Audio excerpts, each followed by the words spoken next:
मराठा आंदोलक मनोज जरांगे पाटलांना हायकोर्टानं मोठा दणका दिलाय। आझाद मैदानावर आंदोलन करण्यास मनाई देण्यात आली आहे। तसंच नवी मुंबईतल्या खारघरमध्ये परवानगी देण्यास मुभा देण्यात आली आहे। मराठा आरक्षणाच्या मागणीसाठी 29 ऑगस्टला जरांगे आझाद मैदानात आंदोलन करणार होते, मात्र त्याआधीच हायकोर्टानं हा निर्णय दिलाय।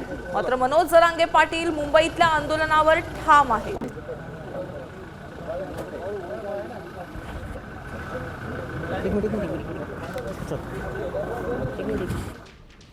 मुंबईत आंदोलन करण्यास हायकोर्टानं मनाई दिलेली आहे। हायकोर्ट काय म्हणाले आपण पाहतोय। आझाद मैदानात जरांगेंना आंदोलन करता येणार नाही।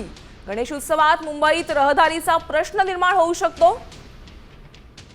त्यामुळे खारघर किंवा इतर ठिकाणी आंदोलनास हायकोर्टानं परवानगी दिली आहे।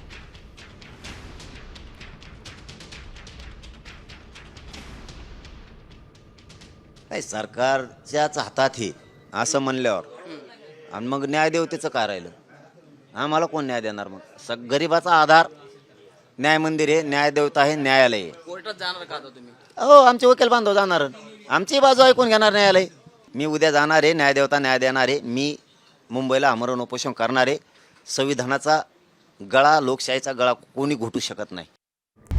आता isakal.com आहे देशातील नंबर 1 ची मराठी न्यूज वेबसाईट। प्रत्येक अपडेटसाठी isakal.com ला नक्की भेट द्या।